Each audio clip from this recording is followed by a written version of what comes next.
Am I the butthole for wanting my boyfriend's kid to work or go to school? My boyfriend's son is 18. He LLB 19 in May and graduated from HS last spring.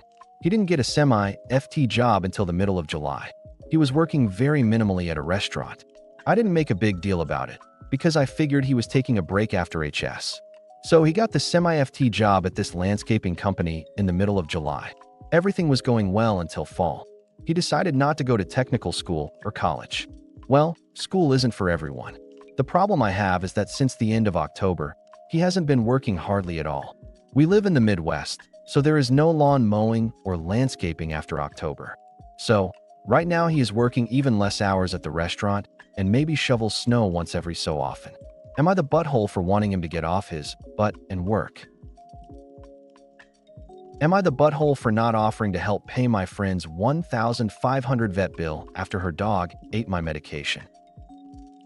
A few weeks ago while at my friend's, let's call her M, I accidentally left my medication out and M's dog ate it. She had to take her dog to the hospital and ended up spending about $1,500 on treatment. I feel awful about it, but I'm currently unemployed and don't have any money.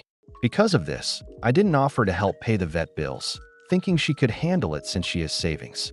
Today, she brought it up when I mentioned wanting to finance a PS5, just 42/months since I can't pay outright. She said it wasn't fair that I was thinking about buying something for myself when I hadn't offered to help with the bills. I told her I didn't offer because I literally don't have the money and that if she had asked me directly, I would have tried to pay over time.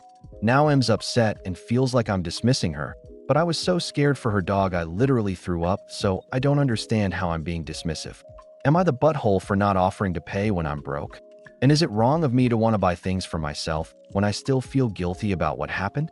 Update October 12, 10:20 p.m. Central Time.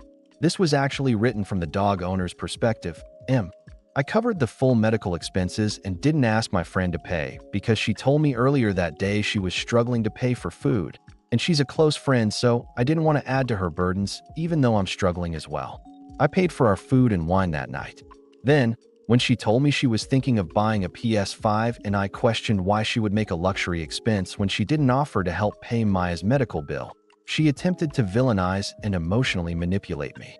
I sent her this post and said, thought it might help to see how others are seeing this situation, and she, or her sibling, is now commenting on this post going off. So I've posted our full conversation here since I was actually giving her the benefit of the doubt in the initial post. And a screenshot of our conversation with dates.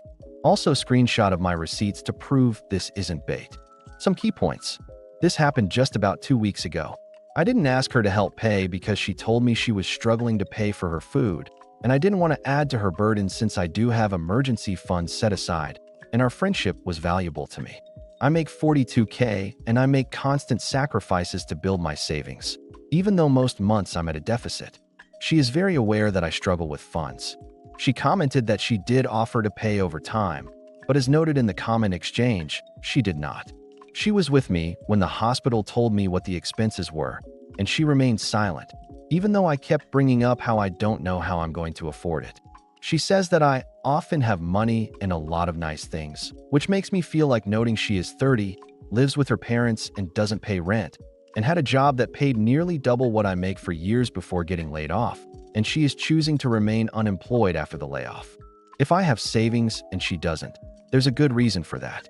Additional note, she spends thousands of dollars on K-pop albums, concert tickets, travel expenses for K-pop shows, and has admitted to have a spending addiction.